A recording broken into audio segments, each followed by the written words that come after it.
እግዚአብሔር አምላክ ይመስገን ከይትነውሓኒ ይድፈርሕ ደለኹ ማለት እዩ ስለዚ ብኣካል ተተኾን ተነውሐ ድሓኒ ዙንጉ ከየድክመኩም ሶ ኣብ 4 መዓልቲ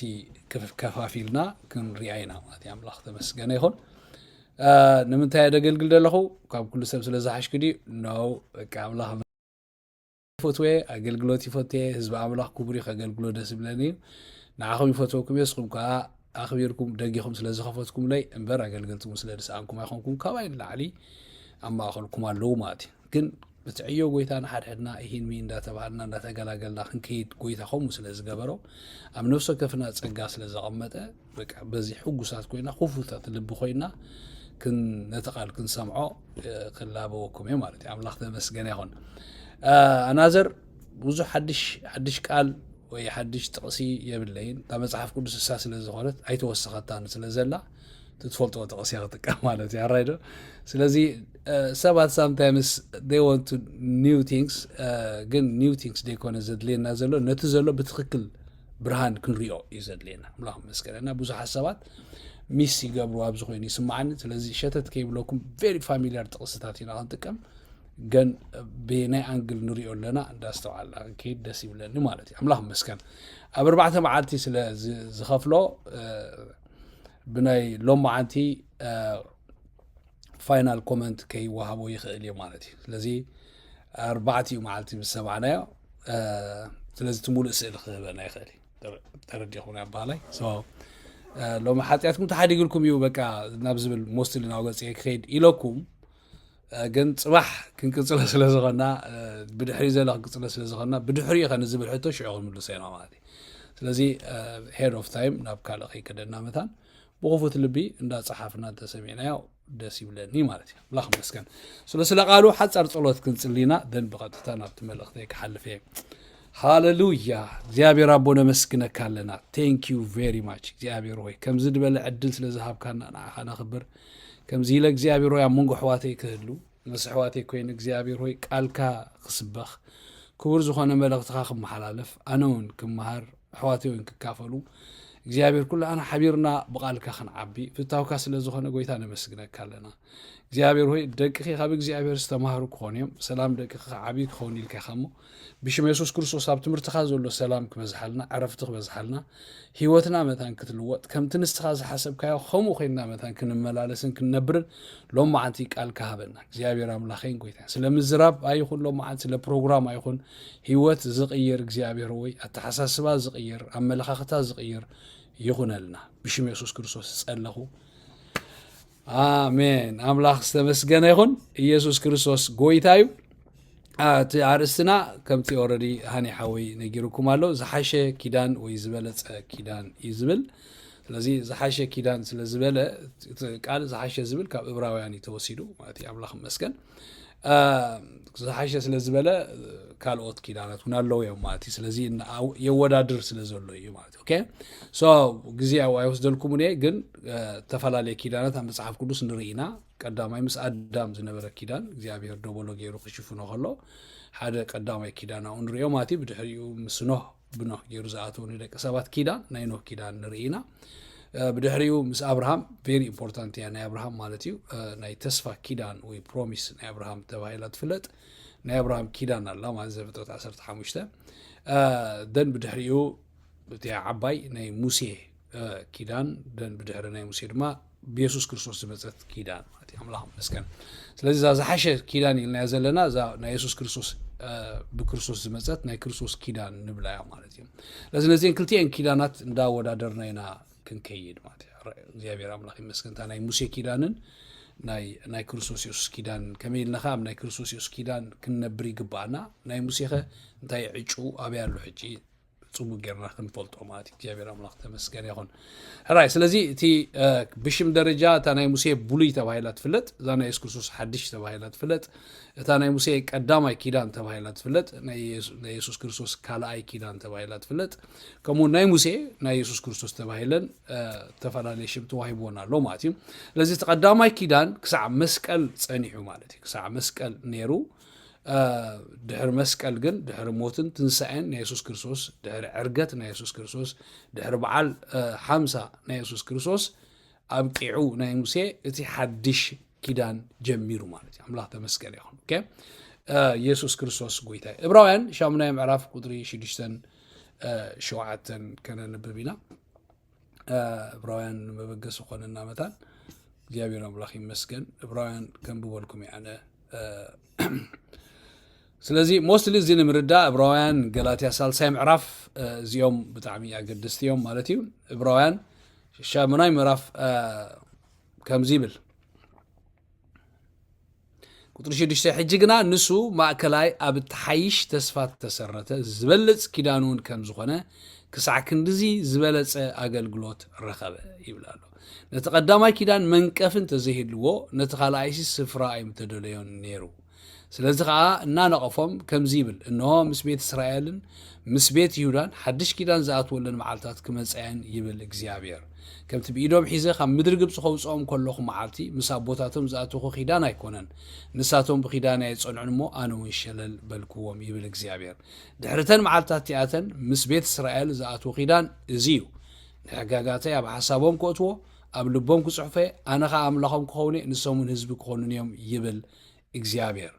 ዓመጾም ክምሕር እሞ ንሓጢኣቶም ድሕርዚ ኣይክዝክሩን ካብ ንእሽትኦም ክሳብ ዓብዮም ዝፈልጡን ስለ ዝኾኑ ነፍስ ወከፍ ንወዲ ዓዱ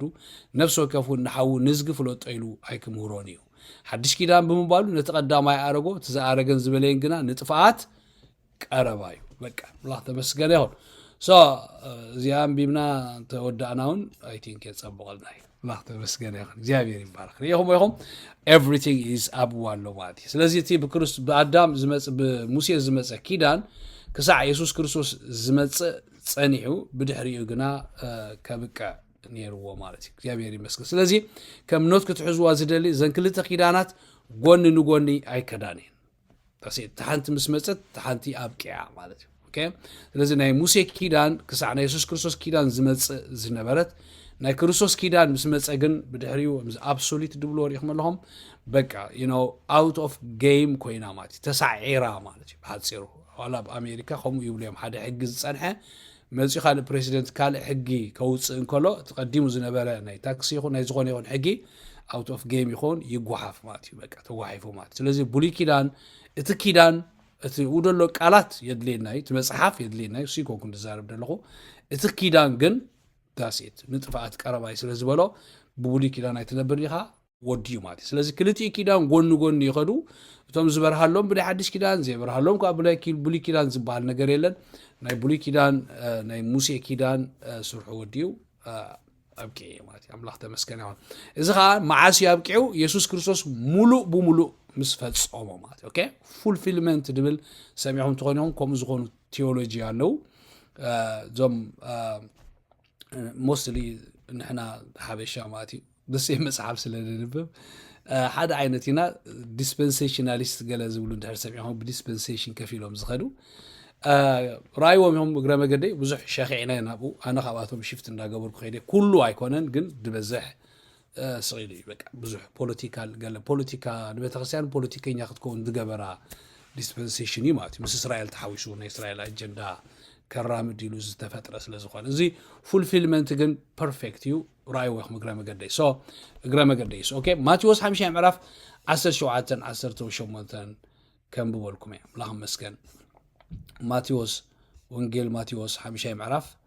10 شوعتن 10 شومتن يسوع كريستوس كم زوجن بارسي كل ولده خاب ابراهام كسع داوود 10 4 ولده نو قداي عمرف الله يتحازو لي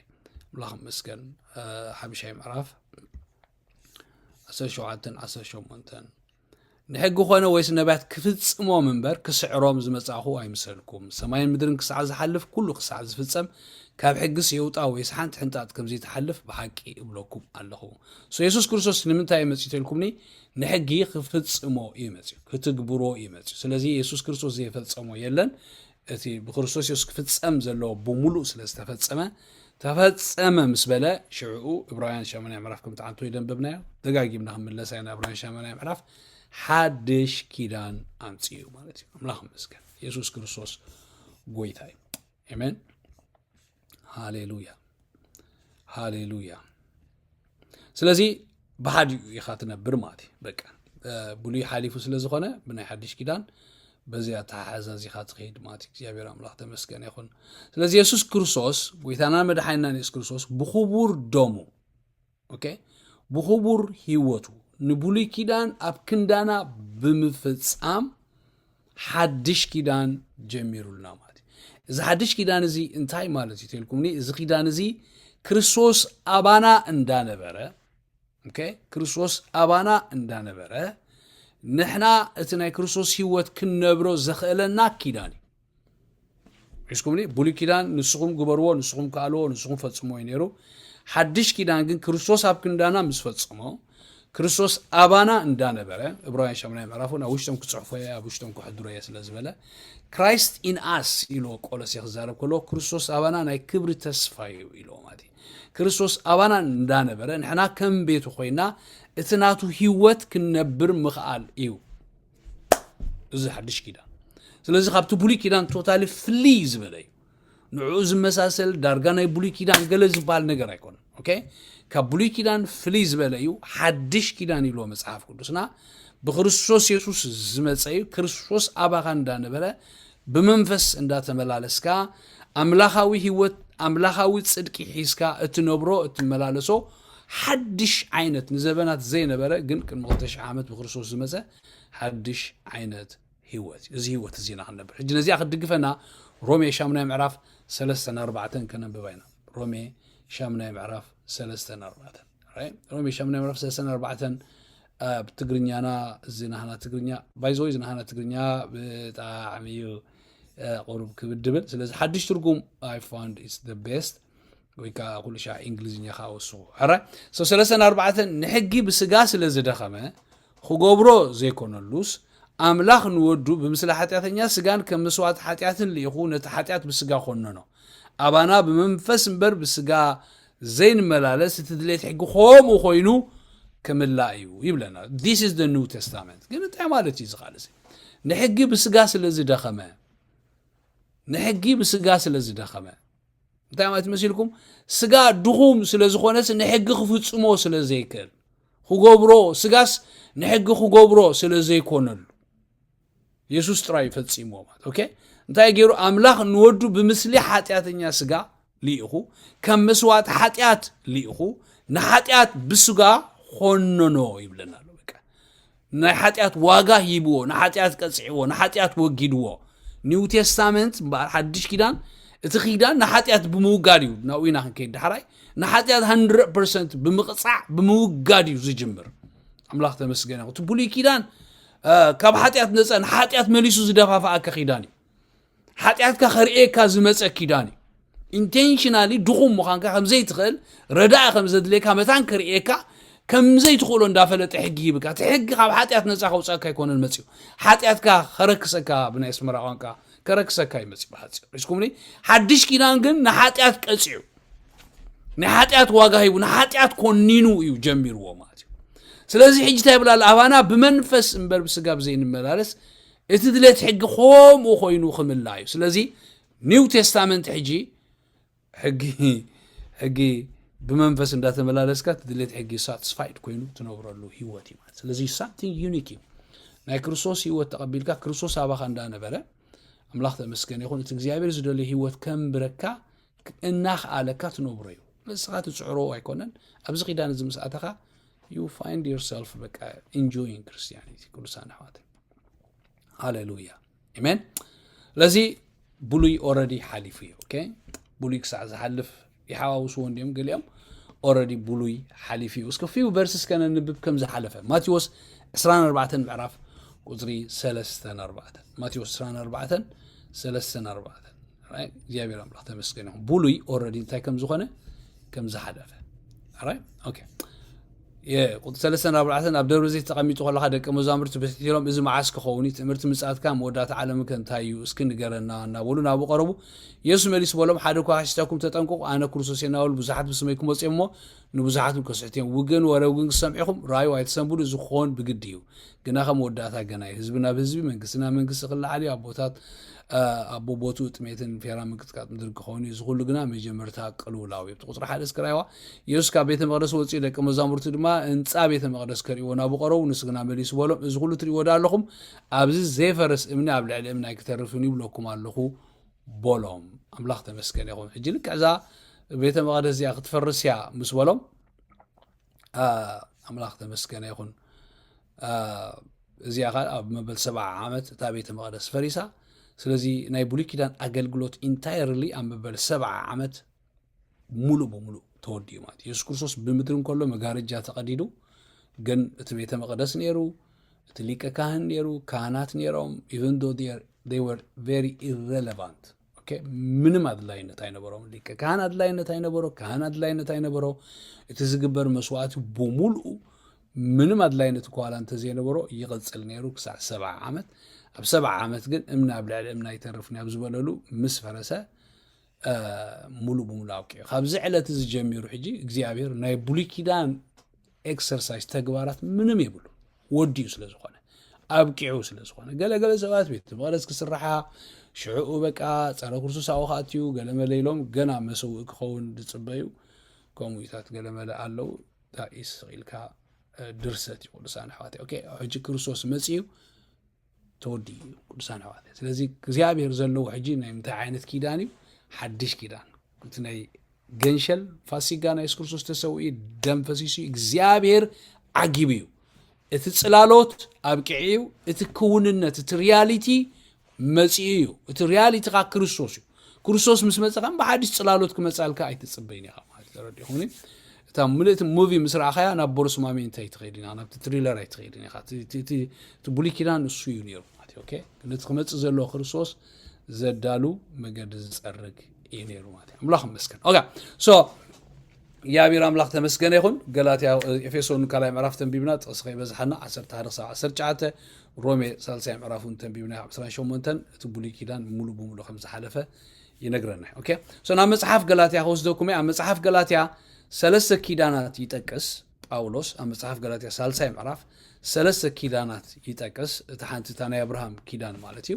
ካልአይቲ ናይ ሙሴ ኪዳን ከምኡ ድማ ናይ ኢየሱስ ክርስቶስ ኪዳን ናይ ሙሴ ናይ ኢየሱስ ክርስቶስን ብፍላይ ብኣጋርን ሳራን ምሳሌ ገይሩ ያቅርቦ ማለት እዩ ኦኬ እግዚአብሔር አምላኽ ተመስገነ ይኹን ሕራ ሶ ኣብ ገላትያ 3 ምዕራፍ አይ ቲንክ ኸይድና ነንብብና እንታይ ዝብል መሲልኩም እታ ኡደላ ኪዳን ናይ አብርሃም ዝመፀት ኪዳን እንታይ ኢሉ ዝቁፅዋ ተስፋ ንአብርሃም ዝተዋሃበቶ ተስፋ ኢሉ ይፅዋ ተስፋ አምላኽ ይመስገን ኢየሱስ ክርስቶስ ጎይታይ አሜን ሶ ዛ ተስፋ እዚኣ እግዚአብሔር ንአብርሃም ውላድ ክበካይ ስለ ዝበሎ እግዚአብሔር 15 ዓመት ተጸቢዩ ናብ ይስሐቅ ረኺቡ ካብ ይስሐቅ ያዕቆብ መጺኡ ካብ ያዕቆብ ካኒ ነገር እስራኤል ካብ ነገር እስራኤል ኢየሱስ ክርስቶስ መጺኡ ስለዚህ ትመጽእ ዘለዎ ኢየሱስ ክርስቶስ ያ ታብኣ ካብ ዘርእኻ ኢልዎ ደሎ ኢየሱስ ምዃኑ ገላትያ ስፔሲፊካሊ ኣብ ኣድዛረብ ማለት ስለዚህ ንአብርሃም ዝተዋሃቦ ተስፋ እንታይ ትኺዳን ማለት እዩ ምምጻእ ናይ ኢየሱስ ክርስቶስ እታ ናይ አብርሃም ኪዳን ተስፋ ተባሂላ ፕሮሚስ ተባሂላ ትፍለጥ እቲ ዕላማ ከዓ ክርስቶስ ኢየሱስ ክመጽእ እዩ አራይ አምላኽ ተመስገነ ይኹን ከምዚ ብላብቲ ገላትያ 3 ምዕራፍ ካብ ቁጥሪ 13 ጀሚሩ ከም ብገልኩም ኩልኩም ተኸፊትኩም ወደስ ይብለን ቬሪ ኢምፖርታንት ይጻሓፍዎ ንሕና ነቲ ተስፋ መንፈስ ብእምነት ክንቅበሎ እቲ በረኸት አብርሃምን በኢየሱስ ክርስቶስ ንህዛብ ምእንቲ ክኾንሲ ኣብ ዕንጨይቲ ስቀል ዘበለ ርጉም እዩ ተጽሒፉ ሎሞ ክርስቶስ ምእንታና መርገም ኮይኑ ካብ መርገም ሕጊ ተሻየጠና ይብል ኣሕዋት ከመዘራርባ ሰብ ዝዛርባ ኣለኹ ነቲ ዝጸንዐ ኺዳን ሰብ እኳ ዘፍርሶ ወይ ዝውስኸሉ የልቦን እቲ ንአብርሃምን ንዘርኡ ንተነግረ ተስፋ ድማ ንሓደ ከም ዝበሃል ሲንጉላር ከም እትዛረቦ ንዘርእኻ ነዝርእቲ ደይኮነ ንሱኻ ክርስቶስ ይምበር ንብዙሓት ከም ዝበሃል ነዝርእቲ ኣይብልን እዩ ባርስ እዚ ብል ኣለኹ ነቲ ተስፋ ከንቱ ክገብሮ ኢሉ ነቲ ኣምላኽ ቀደም ዘጽንዖ ኪዳን እቲ ድሕሪኡ 430 ዓመት ዝመጽእ ሕጊ ኣይፍርሶን እዩ ስለዚ ቅድሚ ናይ ሙሴ ዝነበረ ካልእ ተስፋ ካልእ ኪዳን ነይሩ እዚ ኪዳን እዚ ከዓ ብዛዕባ ሓደ ሰብ እዩ ዝዛረብ ሓደ ዘርኢ እዩ ዝዛረብ እቲ ዘርኢ እቲ ከዓ ኢየሱስ ክርስቶስ እዩ ይብል ኣሎ ማለት ኣምላኽ መስገን ይኹን አሜን ስለዚህ ናይ አብርሃም ተስፋ እንታይ እዩ ኢየሱስ ክርስቶስ ዝበሃል ከም ዝመጽእ በኢየሱስ ክርስቶስ ከዓ አሕዛብ ኩሎም ከም ድባረኹ እዚኣ እታ ናይ እግዚአብሔር አጀንዳ ማለት ስለዚህ ይስሐቅ ዝመጽእ ኢየሱስ መገዲ ክጸርግ ያዕቆብ ዝመጽእ ኢየሱስ መገዲ ክጸርግ بملؤ نجدنا يعقوب مجدنا يسوع كريستوس كتصرجيهم finally يسوع كريستوس مسي قدم يسوع كريستوس ممسوجن أمونجوز مسأ ناي مسيح الجنيه ماتي إذا ناي مسيح الجي خلنا متى يمسي تلكمني ناي مسيح الجي بقلاتي عم سرات موجزيت كوينو يمسي يسوع كريستوس كسعز مسي تحازو قلعت ريحهم اللهم كم زناني بك ندك إسرائيل كحلوه يسوع كسعز مسي أنا حام متصانح توتور يدبلو بتنجزينيا إذن هيك عند ممرك ساعز مسا وك زغبرو مالتي ماتي يسوع مس مسا سورو يبك ماتي ادي امس مسا تاحصانسي اتا تحازيت قلعس ناب قالا يتخيد ودي الله صراحه ماتي رايد حواتي سلازي عسشوعت امبارس زبلال قص عسشومت اترسي خاب حق انت زغون دقيم كا تسفاي مخنا نير املاح كنا ابراهام بتسفاي زهابو تحق غدا نمنتايو نمتى حق توهايبو نمتى ناي موسى حق مسيو نسو بسرع بسات وسخه اذا تسفات وهاب الزري كسع زمص بيرت ماكلاي ملاختي تحقق من كسع زمص كريستوس كسع زمص ماكلاي سي ماكلاي حدا يكون املاحنا حدا بيني يبل مبارك تحقدو نت تسفا املاح مصارت يايفالون هياكو قبر زكال حق توهايبو تزخون سي تصدقي بحق قاب حق مخونه اتتسفا جنا نتوم زامنو بامنه يسوع كريستوس من تقواب اتصحف نخلو ابتحت حاتيات عصوع سران سلسن راي واحد امنت كيمصت نحنا نتاخت جهاد زلوا امنت እና ተጸበና تعاصينا بتحت حق تحلينا نبرنا ስለዚህ ካብ امنت من تتصدق سنا بكريستوس كبصحنا تحقي قصعينا ሆነ እዚ ሕግ ዝታይ ኮይኑ ናተይ ናትኩምን ቱቶር ኮይኑ ሞግዚት ኮይኑ ስለዚህ እግዚአብሔር በአብርሃም ተስፋአትዩ እዚ ተስፋ እዚ ሓደ ሎዝ መጽእ ንቡዝሓት ዘጽድቕ ንቡዝሓት ዘድሕን ንቡዝሓት ናይ አምላኽ ህይወት ክህልዎም ዝገብር መድኃኒ እኹል ብቑዕ ኢየሱስ ክርስቶስ ዝበሃል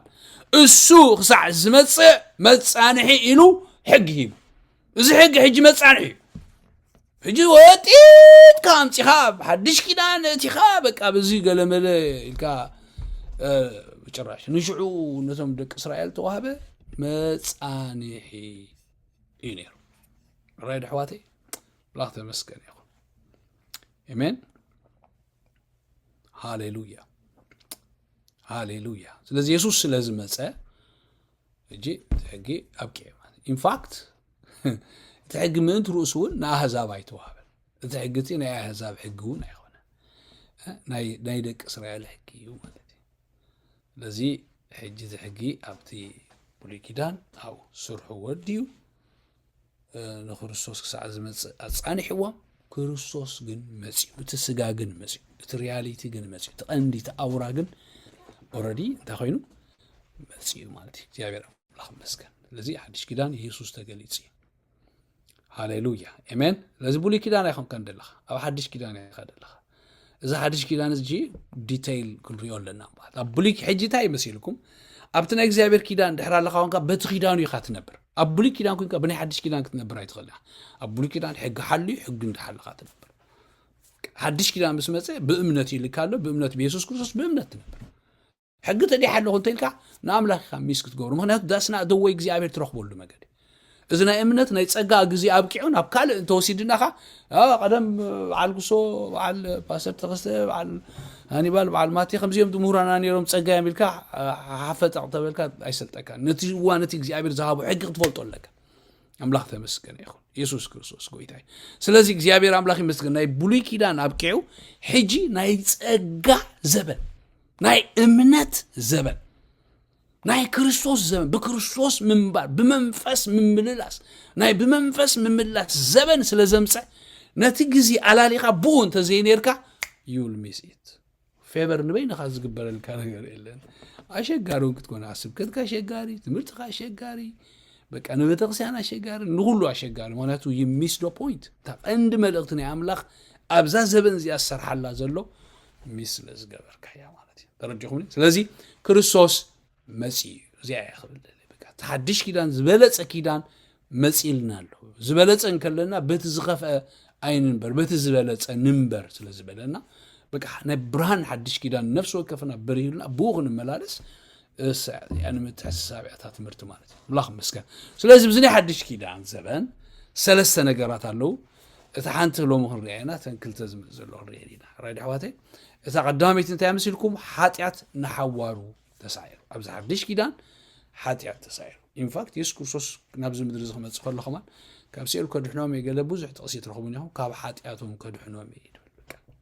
እግዚአብሔር አምላክ መስከን በአዳም ኃጢአት ስለዛአተው በክርስቶስ ኢየሱስ ጋር ኃጢአት አውጽው ካሉ ሁሉ ናይ ኃጢአት ሰዓቤን ስለዝኾነ ስለዚህ ኢየሱስ ክርስቶስ ኃጢአት ከተሓዲግ ይልካሉ ድብሎ ክፉሰን ኮለው አትረዲኸሪ ስለዚህ በአዳም ዝመፀ ኃጢአት ዝበሃል በክርስቶስ ኢየሱስ ከም ዝወፅ ኃጢአትና ነሐዋሩ እግዚአብሔር አምላክ መስገን ሐንሳብን ነሐዋሩን እግዚአብሔር ከም ዝነቀሎ ሎማ አንተ ንሱ ሪኤና ማለት እግዚአብሔር አምላክ ይመስገን በሕርምን ቃሉ ከመና ነብር ዝብል ግን ደጊምና ዛብ ደቅጽሊና ህሪዮ ማለት የመን እዚ ቀዳሚቲ አብዚ ሓድሽ ኪዳን ኃጢአት ነሐዋር ተሳዒሩ ከላይ ጽድቂ አምላክ አትዩ በቃ እግዚአብሔር ጽድቁ ከም ውህበት ሂብዎም ንዝአመኑ ዘበሉ ማለት የመን ሳልሳይ ንነፍስ ወከፍ በክርስቶስ ዘአመነ ዘበለ ሓድሽ ፍጥረት ገይሩ ማለት so these three things happen in the new covenant አብዚ ደሓሸ ኪዳን ኃጢአት ካ ድሮ ተወጊድልካ ማለት ስለዚህ መስዋዕት ሒስካ መጽኻ every time ኃጢአት ካ መታን ከሕደገልካ ትጎብሮ ላዕልን ታሕትን የለን ጽድቅ አምላክ መታን ክትቀበል ናይ ርእስኻ ጽድቅ ክትተክል ትጎብሮ ላዕልን ታሕትን የለን ጽድቅ አምላክ ድሮ ተቀቢልካ ኢኻ if you understand that and then በዚ ድማ ሓድሽ ፍጥረት ካ ኮይንካ ኢኻ ማለት እጂ ሓድሽ ህይወት ተቀቢልካ ኢኻ አሜን ኢየሱስ ክርስቶስ ጌታ ሃሌሉያ ክብሪ ንሽሙ ይኹን አሜን ስለዚህ ኃጢአት ክንሪያይና ራይድ ሕዋተይ ኃጢአትና ተሓዲጉልናይ በቃ ይሕደገልናይ ከሕደገልናይ ገለገለ ይኮነን በቃ ኢየሱስ ኣብ መስቀል ክሞት ከሎ ኃጢአትና ሙሉ በሙሉ ና ፍርቂ ና ርብዒ ናይ ገለ ደይኮነ ሙሉ በሙሉ ናይ ነፍስ ወከፍና ሓዲግልና ስለዚህ ኃጢአትና ተሓዲጉልና ተደምሲሱልና ና ምርሳዕ ባሕሪ ተደርቢሉና እዩ እግዚአብሔር አምላክ ይመስገን you guys need to meditate this one ኢለዛ አምና ነፍስ ወከፍ አማኒ ነዚ ነገር እዚ ሜዲቴት ጎብሮ ኸላሎ ኦኬ በክርስቶስ ሙሉ ይቅሬታ ረኺብናይና ሕድገት ኃጢአት ረኺብናይና ምንት ሕድገት ኃጢአት ክንረክብ ኢየሱስ ክርስቶስ ናብዚ ምድር እዚ መጽዩ እዚ እምነትና ክኸውናሎ ኦኬ ቆሎሴ ካላይ ምዕራፍ አንድ ትጥቅስ ደለየ ፕሮጀክተር ሰሪሕው ነይረ ትጥቅስ ገዲፉ ኤአይ እንደሂበዮ ኢሉግን ደሰርሕ ይደሰርሕ ኤአይ تتقصي دليو نير خاب 19 دقن صلسي تتقص خمس دليو نير هراي قولسي كلاي معرف 13 اوتر خنن ببينا زيوم ناي بحاكي كنسالا سلو مالنا نزيوم تدا رخيبنا يوم كلاي معرف 13 very familiar تقصيهم كلهم تفلطوهم يخم غنا practicality አይኑ ብሎም ነና ሐረኩም ንብዘሎ አበሳና ይقራ ኢሉ ጳውሎስ can you see the words كلهم تم قالات دتريولهم نفرقي كونن زبللو نبزلو ابسانا يقرا يلو بابساكم بزي غزرت سغاكم موتكم نزنبركم ناخاتكم مسو هياوان غبركم يبلالو بلولهم رخيبنا يدلنا يقريتاني حاتي دتريولهم نبزلو ابسانا انت يغيرو يقرا يلو دترفو ነገር ይብሉ ولا راي يوحنس كريم كله بند ملص عدا خدان تخدينو ኢየሱስ ክርስቶስ ኢንታየር ኃጢአትና ጽብጽብ ባቢሉ ናይ ኢየሱስ ክርስቶስ ደም so powerful በቃ ኃጢአቱን ከምጆህ እንተኸ ከምበረድ ከጻዕዱ ይኽእል ስለዚህ እግዚአብሔር ንኃጢአትና ሙሉ በሙሉ ታገሩልና ማለት ይቅራ ኢሉ ደም ሲሱልና እግዚአብሔር አምላክ ተመስገነ ይሁን ወሲኽና ተንቢብና ቀዳማይ ምዕራፍ ቆሎሴውን እግዚአብሔር ይመስገን I think ቀዳማይ ምዕራፍ ቆሎሴ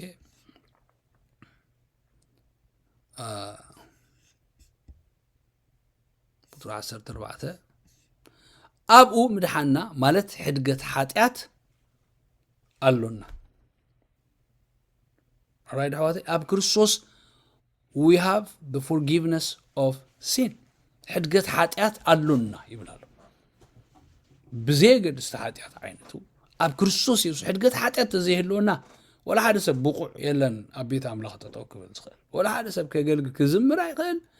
قال املاح كدب اسم املاح كصوع زخل كمان يبلنا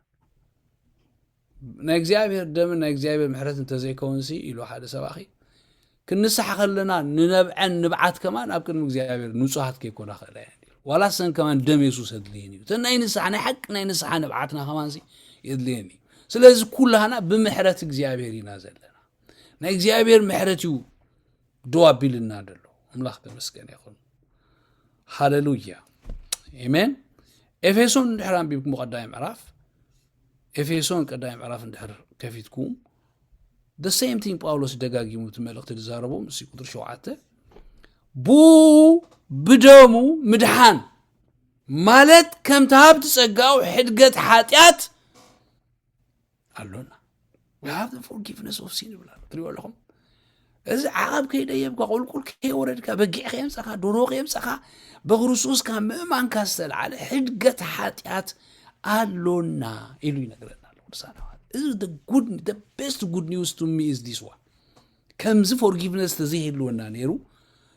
النبعد أنا كم يجير كا تنبلكم تحسو زي forgiveness of sin تزيه لونا نيرو لحظة مسكين زي تبعتنا ولسان هاتي Amen زي تبعتنا كتابي لحظة مسكين هاللويا هاللويا Amen زي حدقة زي بدي مفساس دم يكون يسوع كريستوس بخبر دم أفسيسو حدقة حاتيات هيبونا أملاخ مسكين حجي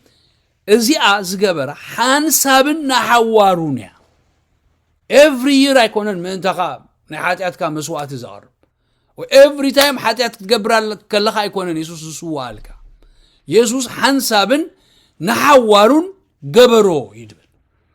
أنا إذا بتعم عب statement يو ناي بكا كان بوين أبراهيم حنسابن نحوارون بران شوائع معرف بران عسرائع معرف يسوع كريستوس قويتاي إبراهيم شوائع معرف ننبب إبراهيم شوائع معرف نجمر إبراهيم شوائع معرف ملاخ مسكن يسوع كريستوس قويتايو سرائن شديشن رايو سرائن شديشن سرائن شوعاتن ملاخ مسكن كم زي مسألة خفات الرخصات الزيبلو كاب حتان التفلي كاب سماي قال عزبله قدوس ليك كهنات ادلينا نسو كم تم قالوت ليك انت كهنات قدم من تحاتيات رؤسو دحرد ما من تحاتيات حزبي اب صبح مسوات كقرب زيد ليو ايومو رؤسون مسوات مسوفي حنسا نحورو غبرو once for all دبلو قامات حنسب نحورو غبرو بقى نار كريستوس مس مزغاسي قدام يترخبس حدقت حاتيات يقولكم بقى الله بس that's why يسوع حاتان كصوع زمص زبلكم that's why بقى حاتان تصوعوا بقى حاتان يوم بتخسيان كتصوعوا دلو ما بتشرجكم حاتان يمكم وصو زلو مغنياتو عالم زي بالله مساخم يدلو حاتيات زحصب نحاتيات ما أسرت زشجورو بحاتيات سترس تبلع استجنقة مقداف زعبه يدقر على عبيلو تتنسحت قبل تستين قعو تستين مقلقال زعبه بمؤمن بيسوس كريستوس تراي زركب مساقم يزل أب وانجيل يزل وانجيل تراي نسب كاب نحاتيات حمام نسا زوصو سلازي we have to be bold هدقت حاتيات رغيب ناينا كان سابنا حوارو رغيبويو بكريستوس يسوس حدقت حاتيات قالونا نبلالنا اللهم مسكن يا بيرام الله تمسكن يا ابراهيم عسرايم عرفكم بقولكم يا 10 تقلته هاليلويا هاليلويا ما حركا يا اخا الله مسكن امين يا بير قري للكاي يا بير محيروكاي يا بير محيروكي يا بير يبارك هاليلويا يا بير قري للكاي يسوع كريستوس تعالي كاي إيمان نعاي نقدام يوم حات كدحن كم زمت يبل باولوس نعاي نقدام يوم حات كدحن كم زمت بك you were number one I was number one but thanks to him كان يجي يسبق تقول him نسو كريستوس قنا نتوم زقدسو please listen to this verse نتوم زقدسو بانت مسواتي نمعس نحوارو فتصومم نسو نحوارو تكون حنت مسوات سلاحاتيات مساقربه اتوم صلاتو برغص غورك ساعسون እና تصبيا بيمان املاح امت كريستوس غنا نتوم زقدس قدوساني دبلوم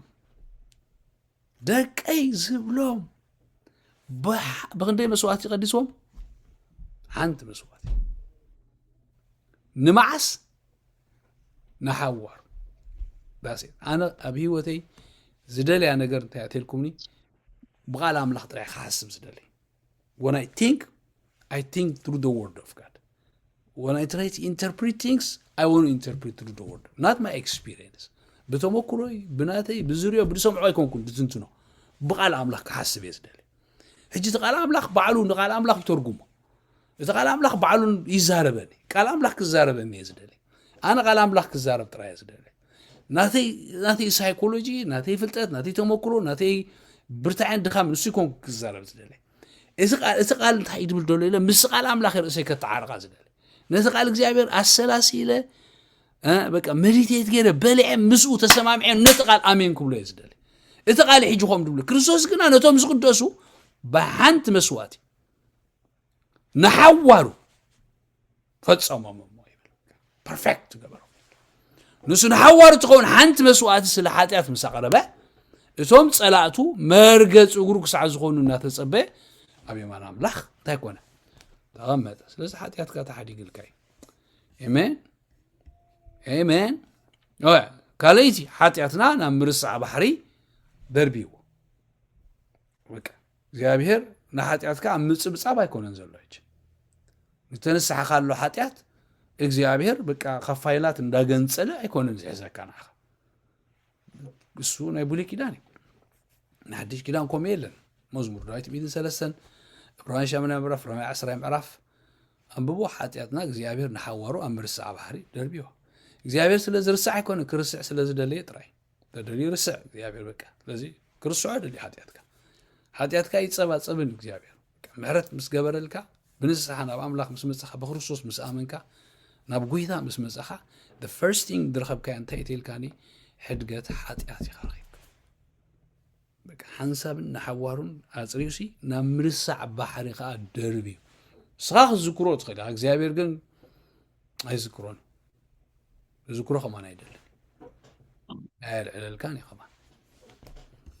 አሜን አሜን ሃሌሉያ ኢየሱስ ክርስቶስ ጌታዬ አሜን ስለዚህ አማኒ ናብ ቤት ፍርድ አይከይድኒ ማለት ፍርድና ኦልሬዲ ክርስቶስ አመስቀል ወሲድ ወይ ፍርድና ሓሊፉልና እዩ ኢየሱስ ክርስቶስ ሕጂ ከም በሐዲስ ክትጸባጸበና ናይ ፍርድ ነገር የለን በክርስቶስ ተአሚንካ ከፍርዲኻ ሞልእካ there is no judgment seat for you አምላኽ መስገን ናይ አገልግሎትካ ፍርዲ ናይ ፍረ ዓስብኻ ፍርዲ ኩሉ ኸሊ ናይ ምድሓንካ ናይ ኃጢአት ፍርዲ ግን ኣብዚ ኸለኻ ይተወዲ በቃ ክርስቶስ በክርስቶስ ተለኻስ ፍርድኻ ኢየሱስ ወሲዱ ወይ ናይ ኃጢአትካ መቕጻዓት ዝተቐጽየ ስኻኻ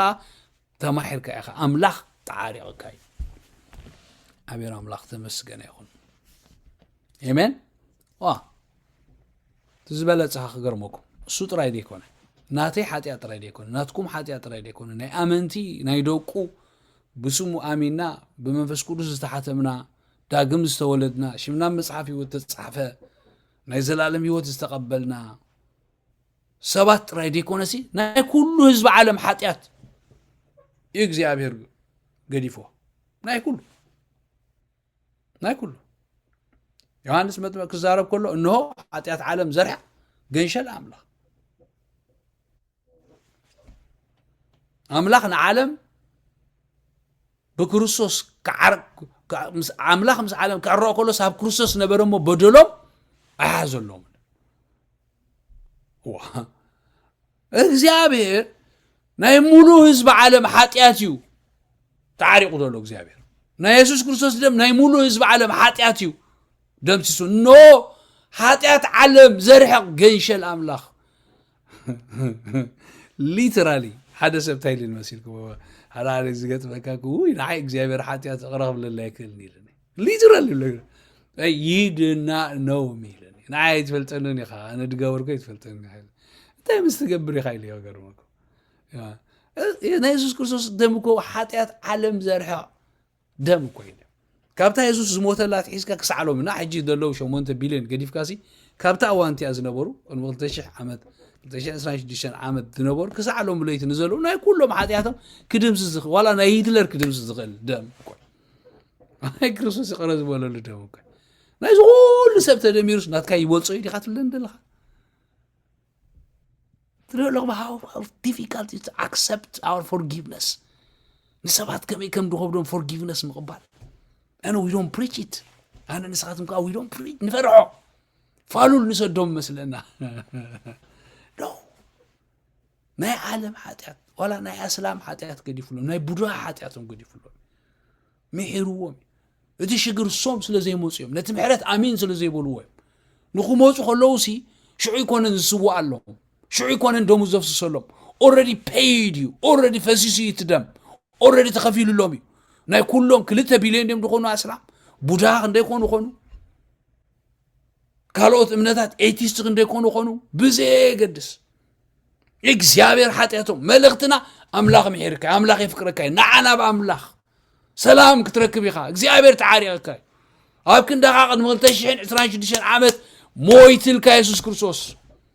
زامنكم يوتي ركب. تقبلكم يوتي ركب. يتقبلكم زيادة صبيح ساعة زقبلوا ساعة على تموتهم. كي تقبلوا أنتم مويتهم الساعة يعتقونه. تديم قبلهم زعبي حتى يعتقونه. مثلا ناي كريستوس offering. مثلا ناي كريستوس أقربوت ناي مدحان أقربوت إمبي بمبالهم حتى يعتقونه. تقدر تخبر حتى يعت كمان إمبي بمبالهم كابت دي تقبلوا. سلازي ناتكات رايدي كونه. ناي بقول حزب عالم كرح الزخيل. زيابير أملاخ تمسكن يا أخوان. ها؟ مصحف كزار كل أملاخ كل سب كدهن. نافلت تحقق بتصح. بركة أف زيفوت. تيميتيوس قدامي تيميتيوس كلاي معرف. كل سب كدهن. نافلت تحقق بتصح زيفوت زيابير. موت حد أيفوت. أمين. سلازي رومي حمشي عرف كنا نبب كلنا كليرلي حاتيات بحادث بقدامنا كل سبات بقدام حاتيات مسأتو خا مع قدام حاتيات زي جبور سبات كمان كموتو تجديدو because دك قدام سلازخو صدق خا بمئزاز حادث سباي بكريستوس آتيو مع يسوع كريستوس صدق زي بلهم كمان بكريستوس يسوع صادق أنات كوينو بيوت كنا بروح يلهم آتيو سلاز بقدام تلخنا قدام حاتيات أبخلو بخريستوس انت لقى ناي كريستوس صدقي ناي كريستوس قدسنا ناي كريستوس forgiveness ناي كريستوس محرت أبخل بمن الله يجي كابز قلتو وصاز خالق فولو يتخنا ويبقى أدم فطرته سبيخة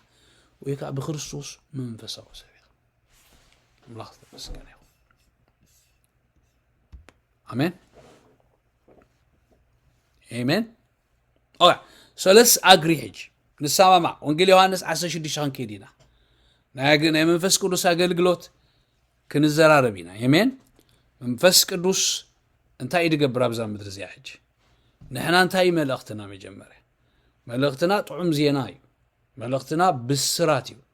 أقلقلوتنا ناي صدقي أقلقلوت ناي كبري أقلقلوتي ناي كوناني أقلقلوت هيكون ناي فردي أقلقلوت هيكون ناي تسفا أقلقلوتي أملاخ تمسكنه ناي اندقنا عدل أقلقلوتي إيمان سلازي منفس قدوس كان نزين مقبار سبات نمفواس نمصننا سلازخونه ناتي ملغتن ناي منفس قدوس سرحن كسما معلو منفس قدوس زدليو مزسبخ منفس قدوس كا يمسكر ليمو ابلب سبات حليفو نتزبلو زلخو ان مسكره نافوس يخيد because I'm preaching the gospel وانجيل كم تصحف يسبخ سلازلو كاو وصي كوناني خسبخ كلو منفس قدوس ايسمروني منفس قدوس ايلوني منفس قدوس لب سبات هيرتاني منفس قدوس زرتع نحنا نتقال كم دلو تكريستوس كزغبرو ندق سبات زبلو اسو كنزارف كلنا يسوع انتي لمسيلكم انا خابود سمعكو طراي الزارب نسو زبلن طراي الزارب نايب علي بالليل ناتي تمرتي بالليل اسخا قوم يخاخت باللك اسخا يسوع زبولو يخا نحنت حاتياتنيا مصياس انتي مبلا يسوع كريستوس بزموت تحيدا يجي كفنجي يزوما دونغولا خايزم مصيام ابزموت ترخبت بدرب امن قتل وايلنا يلمو اسخا تايت بلي لمو وا اسخا حجنا يسوع كريستوس اغلغاليخا يسوع زبلا يخا كتبل دلك امبر ناي بعلها كونغان كتبل دلك ناي بعلها انت يلقى ناي بعلها اغلغاليخا ناي كريستوس اغلغالو تكون كان كاب كريستوس دسمع خايو كريستوس زبلو يخا تزارب دلك ክርስቶስ ዝብሎ ምስተዛረብካ መንፈስ ቅዱስካ ንዑ ይድግፍ ይሰርሕ ሰባት ይልወጡ አምላክ ተመስገን ይኸ ብዘረባይ ዝልቅየር ሰብ የለ ብዘረባ ናይ እግዚአብሔር ብዘረባ ቃል አምላክ ግን ይቅየር አነ ሰባይ ይቅየር አነ ወላ ይቅየር ይኸ ሰበይቴ ከማን ይቅየር ደሞር ቅየራ ዝፈቱ እንኳን ደሞሪና ንጨቃጭ ምንም ሰብ ክትቅየር አይተኸለ ንምቅያር ምክንያት ክትቀመልካ ይኸለ እንኳን ሰብ ርሰይ ቅየር አይካልኩና I can't change myself ማይ መንፈስ ቅዱስ ራይ መንፈስ ቅዱስ ግን ሰብ ይገብር ቅዱሳን አዋት መንፈስ ቅዱስ ግን ዩኒክ ሰብ ይገብር ብለኩም አለው ፕሬዝ ግን አሜን በቃ መንፈስ እንታይ ይደልተልኩም ንዕጂ ትክክል ቃል ይስደልይ በቃ ትክክል ዝኾነ ዝተገልጸ ከም ትጽሑፍ ከም ጳውሎስ ከም ኢየሱስ ዝበሎ ከምኡ ቃል ክትዛረብ ከለኻ ምንም ወሳኺ አይደለ ካን ይሰርሕ ብድሕሪኻ ወላይስ ከተዛሪብካ መስከርካ ብድሕሪኻ ይሰርሕ Let's go to ዮሐንስ ወንጌል 16 ምዕራፍ and I want you to be very honest abzia بتعمي قناعاتن حقኛታትን ካባይ ጀመርኩም ክንከውን ደስ ይብለኒ 16 ምዕራፍ ናይ መንፈስ ቅዱስ ስራሕ ማለት እዩ ራይዶ ቁጥር 7 ተኺዱ ለይ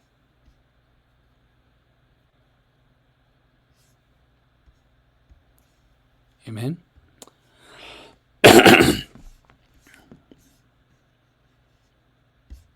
سوشيالي صادر شواحد جناخ أنت خيركم خمسة عشاكم حق نقولكم الله أنا أنت زي كدكوس تمتسأنا عنا بعضكم هاي متسأني ما أنا أنت خيركم جنا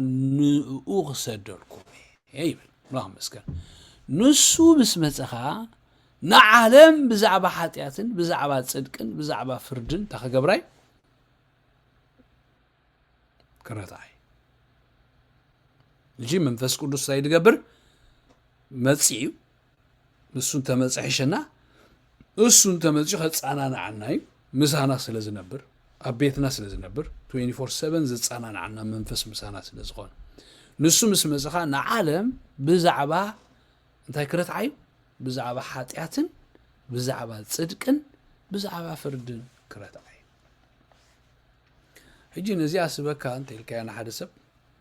بقى منفس قدوس مزي بزغبر كي حاتيات كله يرتعكاي اوكي بزعبا صدقن بزعبا فردن بزعبا حاتياتن يرتعكاي ايو تي دخيل ملخت خالص معناتي قال ورد الكاتن بيبكايو تحاتيات يلو ودلو مني قدرت شعاته بزعبا حاتيات ها باي سلا زي عمل برو لهم because he forgive us حجة the biggest sin من يتلكم نجز غبد حاتيات حج انت يتلكمني نيسوس زي مؤمن اتزبلت ازل العالم او صدق خان انت يتلكمني بيسوس مؤمن حج منفس قدوس زرتع نسبات بخريستوس زي مؤمنهم يرتعوا اننا مولو حزب عالم حاتيات دما ازي زغبد حاتيات دما حاتياتهم عم مسقل حيزو خيدو حاتياتهم واغا خفيلو بدمو حاتياتهم يقرأ إلو مس أملاخ التعاريقو بأملاخ وغن حجي تودي أملاخ مساقا قراء يبلو خرنفنف يبلو بدعمي ودسيلو وزولو بك خريكا بصولوت كتملسخ لها دسيزو بلو كزمر كلها دسيزو بلو قوالي أبي الله ودي أبي الله يزو እግዚአብሔር مساقا አይኮ ቆሪ ኮን ዘሉ ምንም ኩራድ በሕጉስ እግዚአብሔር ይመስገን ሃሌሉያ እስኻ ዝያዳ ሕጉስ ክትኮን ይዝግባካ ቢኮዝ ቀዳማይ ኃጢአተኛ ከለኻ ምህረት አምላክ ስለዝረኸብካ forgiveness of sins ስለዝረኸብካ አሜን ምስኻ ጥራይ ደሆን ካሲ ኣብ ዓለም ዘለዎ ከማን ከይተረፈ እግዚአብሔር ረይልሎሚ እግዚአብሔር አምላክ ተመስገን ይሁን ሃሌሉያ ስለዚህ ብዛዕባ ኃጢአት ተኃጢአት እንታዩ በአይ ስለ ሲአመኑ ከጅብ እዚ خنسوب ኮደለና በአምላክ ምእማን ኩነኔ ዲኮነሲ በአምላክ ምእማን ሃሌሉያ ብዛዕባ ጽድቂ ናባቦ ይኸይዳለኹሞ ዋንታይ ይዝኸ ናባቦ ይኸይዳለኹ ስራሕ ናይ ጽድቂ ወዲዩ ዋጋ ናይ ኩላና ከፊሉ ክረአይልና ናባቦ ይኸይድ ስለዘሎ ጽድቅ እንታይ ማለት ጽድቅ ማለት ኣብ ቅድሚ እግዚአብሔር ብዘይአበርን ብዘይርክሰትን ጠጠው ክትብል ምኻል ማለት ኣብ ቅድሚ እግዚአብሔር ቅቡል ክትከውን ማለት ጸዲቀ እናበልካ ኣምላኽ ወሪለ ያለው ክትብል ኣይትኽእልና ጽድቅ ኣምላኽ ምስ ያለው እናበልካ ኣምላኽ ክቕበለኒ ከም ዘይበርሃልካስ ፍሉጥ እዩ በቃ ነቲ ቃላት ለሚደዮ ደለኹም በር ኣይበርሃለይና እንድሕር ጸዲቕካ እንታይ ማለት እዩ ኣብ ቅድሚ እግዚአብሔር ብትብዓት ብዘይኣበር ብዘይርክሰት ጠጠው ክትብል ክትቀርብ ትኽእል ኢኻ ማለት that is righteousness and then this is given to you and to me ስለዚህ ንዓለም ብጽድቂ ክረስዓይ because ኣነ ናብ ኣቦ ይኸይድ ኣለኹ አሜን ብዛዕባ ፍርድኻ ገዛ እዚ ዓለም እዚኣ እንታይ ስለ ዝኾነ ለተፈርድ ትሪእዎ ኣለኹም it's not about ንዓና ብሓጢኣትና ክረስዓና ጽድቂ ከም ዘይብልና ክነግረና ደን ክፈርደና ከምኡ ይኮነ ድብለሎ ከምኡ ይኮነ ድብለሎ በቃ ኦልሬዲ ፍርድና ወሲድ ወይ ስለዚ ዝኸበደ ሓጢኣትና እንታይ ክኾን ማለት እዩ በኢየሱስ ክርስቶስ በኢየሱስ ዘይምእማን ማለት ብክርስቶስ ተገብረልካ ሁሉ ዘይምእማን ማለት በቃ ብክርስቶስ ተገብረልካ ፎርጊቭነስ ዘይምቕባል ማለት ንሰይጣን እዚ ካተስማዕ ብክርስቶስ ተገብረልና ፎርጊቭነስ እንዳ ነገርናዮ በአምላኽ ምሑራት ምዃንና ቅቡላት ምዃንና እንዳ ነገርና እንከይዳለን አምላኽ መስገን አሜን when እግዚአብሔር ሓንሳብ ንሓዋሩ ገበሮ ክብለና ከሎት ፎርጊቭነስ እዚኣ ኢለ ሎማ አንተ ክንውዲና ኸይኖ ሓና ካብዚ ናይ መዓሲ መሲልኩም ሓጢኣትኩም ቅረይልልኩም ናይ ትማላ ሓጢኣትኩም ናይ ሎሚ እንደና ይዝመጽ ኩሉ ጓንስ ናትኩም ናይቶም ኣብ ዓለም ዘለኹም ኣነ ቅረይልሎም ኢና ንብል ዘለና አምላኽ መስገን ስለዚ ናይ ትማሊ ናይ ሎሚ ናይ ጽባሕ ኩሉ ኢየሱስ እንታይ ገይሩልና ይቕረ ኢሉልና እግዚአብሔር አምላኽ ተመስገን ይሁን አሜን ለዚ ንጳውሎስ መዓስ እዩ ጎይታ ቅረይልሉ ኣብ መስቀል ኮሎ ይቅረይልሉ ጳውሎስ ግን ኣበይ ኣሎ ፈሪሳዊ ኮይኑ የሳድድ ኣሎ መዓስ እግዚአብሔር ቅረይልሉ ጎይታ ቅረይልሉ ኣብ መስቀል ይቅረይልሉ ጳውሎስ ከንታይ ይገብር ኣሎ ቅዱሳን ይእስሮም ኣሎ መዓስ እግዚአብሔር ቅረይልሉ ኣቀድማ ቢሉ ኣብ መስቀል ይቅረይልሉ ጳውሎስ ከንታይ ይገብር ኣሎ እስጢፋኖስ ክቅተል ከሎ ደንጎላ ክጭፍጭፎ ከሎ ክዳኖም ይሕልወሎም ኣሎ አምላኽ ተመስገን ይሁን ስለዚ ጳውሎስ ኣብ ሓጢኣት ኣሎ ብሓጢኣት ይቅጽል ኣሎ እግዚአብሔር ግን ይቅረይልሉ አምላኽ ተመስገን ይሁን ምን ዳይደ ተቀበሉ ይቅረይታ ናይ አምላኽ ጳውሎስ አይተቀበሉ ጳውሎስ አይበርሃሉ ጳውሎስ ምስ በርሃሉ በርሂል ካም ባረቅረኽ ንብለልካ ሕጂ ንዓመሰዋት ከነቅርበልካ ይተባሃለ በቃ ናብ ቤት አምላኽ ተሓዊሱ ተነሲሑ ተሓዊሱ ብክርስቶስ ኣሚኑ ተሓዊሱ ከኒ ጋይሲት አምላኽ ተመስገን ይሁን ለዚ ሓንሳ ምስኣተኻ ሓንሳ ብክርስቶስ ምስ መጻኻ ኣብቲ ቤት ምስኣተኻ እግዚአብሔር አምላኽ ተመስገን ይሁን አሜን ምስ በልካዮ ናይ ጎይታ ጎይትነትን ኣድሓንነትን ፎርጊቭነስ ናይ እግዚአብሔር ኣብ ህይወትካ ህያው ይኸውን ማለት ቱ ኦልሬዲ ቀዲሙ ተፈጺሙልካ ዝጸንሕ አሜን ብሕጁን ተጋገዩ ናይ ሓጢኣት ላይሰንስ ኣይኸውን ድብደሎ ሓጢኣት ነቨር ናይ እግዚአብሔር ትምህርቲ ኮይኑ ይፈልጥኒ ግን ብኸምኡ ካብ ሓጢኣት ነፃ ይትወፅን ኢኻ ኢየሱስ ክርስቶስ ጎይታ እዩ አሜን በቃ ካብ ሓጢኣት ነፃ ንወፅእ ብምእማን በኢየሱስ ክርስቶስ ጥራይ ሓድሽ ህይወት ብምቕባል ጥራይ እቲ ህይወት ተቀበልናዮ አሜን ኢልናዮ ክርስቶስ ዝገበረልና አሜን ኢልናዮ ክንከይድ ከለና እዩ እቲ ህይወት እዩ ካብ ሓጢኣት ነፃ ዘውፃና ዘርኢ እዩ ካብ ሓጢኣት ነፃ ዘውፃና አምላኽ ተመስገን ይሁን አሜን ዝመጽእ ደሎ ረቡዕ ብዛዕባ ጽድቂ ክንርኢና ሽዑ ብድሕሪኡ አምላኽ ተመስገን ይሁን ደን ጎይታ ምስ ተቀበልና ብድሕሪኡ ዝህልወና ህይወት ከ يقرأ تباهيلنا عندنا برنا خلنا خمينا خلنا برزلنا خا كنرينا تبراكتيكال لايف ناتوخا كنرينا ماتي እግዚአብሔር አምላኽ ይመስገን ንሎ ምግና በዚያ ተخلنا ሓደ ሰዓት ወሲደ ለሁ እግዚአብሔር አምላኽ ይባርኩም እግዚአብሔር ይመስገን ክንጽልይና ንሽቲ ሃሌሉያ thank you lord ማስኮራ ዲያና ማሴ ንጎይታ ደኸነ መስግኖ እግዚአብሔር ይመስገን አብኡ ምድሓን ማለት ሕድገት ሓጢኣት ኣሎና ኢሉ ኣብ ክርስቶስ ኢየሱስ ሕድገት ሓጢኣት ኣሎና እግዚአብሔር አምላኽ ተመስገን ይሁን አሜን ኩሉ ሰብ ሓጢኣተኛ እዩ ወላ ሓደ በጀካ ኢየሱስ ክርስቶስ ወላ ሓደ ሰብ ጻድቅ የለን ኩሎም ሓጢኦም ክብራ ኣምላኽ ሲኢኖም እዩ ዝብል መጽሓፍ ቅዱስና ብኽእለቱ ብግብሩ ክጸድቕ ዝኽእል ወላ ሓደ የለን ይድብል መጽሓፍ ቅዱስ ኩሎም ሓጢኦም ክብራ ኣምላኽ ናይ ገሊኦም ሓጢኣት ኣደባባይ ዝወፀ እዩ ናይ ገሊኦም ግን ሕቡእ እዩ ናይ ገሊኦም ሓጢኣት ናይ ገሌና ሓጢኣት ደገ ዝወፀ እዩ ናይ ገሌና ግን እንዳዘመርና እንዳሰበኽና እንዳገልገልና ይቕዱሳን ኣሕዋተይ ግን ብዓይኒ እግዚኣብሔር ኩሉ ሰብ ሓጢኣተኛ እዩ ኣምላኽ ተመስገነ ይኹን ኣሜን ግናኸ ብምእማን ብኢየሱስ ክርስቶስ ብኸምኡ ይጸድቁ ኢልና እግዚኣብሔር ኣምላኽ ይመስገን ብምእማን ብኢየሱስ ክርስቶስ በክርስቶስ ኢየሱስ ሕድገት ሓጢኣት ኣሎ there is no other way ቅዱሳን ኣሕዋተይ there is no other way ካልእ መገዲ ካብ ሓጢኣትካ ነፃ ትወፃሉ መገዲ ምንም የለን only Christ ናይ ሓጢኣት ዋጋ ዝኸፈለ only Christ እግዚአብሔር ይመስገን እስክነመስግኖ thank you ንበሎ